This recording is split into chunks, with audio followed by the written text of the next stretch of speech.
हम अक्सर हजारों साल पुरानी कहानियां सुनते हैं और सच कहूं तो ज्यादातर कहानियां ही लगती हैं। पर जरा सोचिए, क्या हो अगर उनमें से कोई एक सच निकल आए।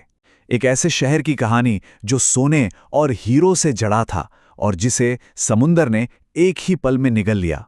आज हम सब मिलकर द्वारका के इसी गहरे रहस्य में गोता लगाने वाले हैं। और देखिए, ये रहस्य सिर्फ पुरानी किताबों में ही बंद नहीं है। नहीं, हुआ ये कि 1983 में समुंदर की गहराइयों में कुछ ऐसा मिला जिसने इस पौराणिक कथा को हकीकत की दहलीज पर ला खड़ा किया। एक ऐसी खोज जिसमें शायद हमारे पूरे इतिहास को बदलने की ताकत हो। तो हमारा ये सफर किसी पुराने ग्रंथ के पन्नों से नहीं, ये शुरू होता है अरब सागर की गहराइयों से। एक ऐसी जगह से जहां एक पुरातात्विक खोज ने सच कहूं तो सब कुछ बदल कर रख दिया। अब जरा इस टाइमलाइन को देखें। हम यहाँ वक्त के एक बहुत बहुत बड़े फासले की बात कर रहे हैं। एक तरफ 5000 साल पुरानी एक महान कथा और दूसरी तरफ बस कुछ ही दशक पहले हुई एक खोज। और जानते हैं, यही चीज इस पहेली को इतना ज्यादा दिलचस्प बनाती है।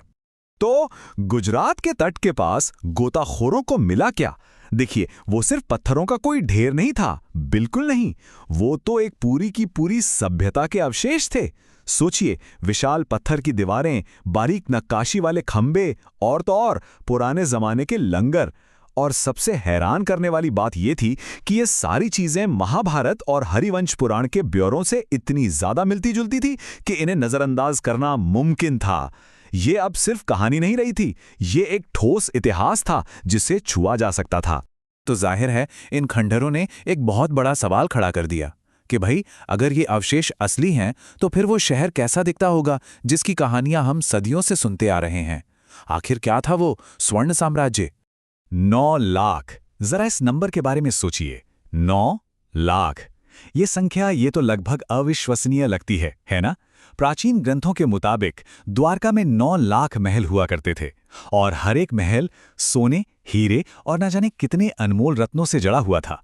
मतलब ये सिर्फ एक शहर नहीं था, ये तो कल्पना से भी परे दौलत और शान का एक पूरा साम्राज्य था।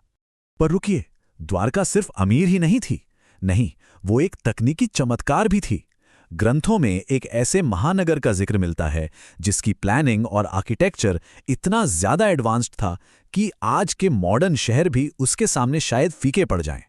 लेकिन जैसा हर महान कहानी में होता है, इसमें भी एक दुखद मोड़ आना था। ये शानदार शहर हमेशा के लिए नहीं बना था और इसके डूबने की वजह उतनी ही नाटकीय थी जितनी इसके बनने की कहानी।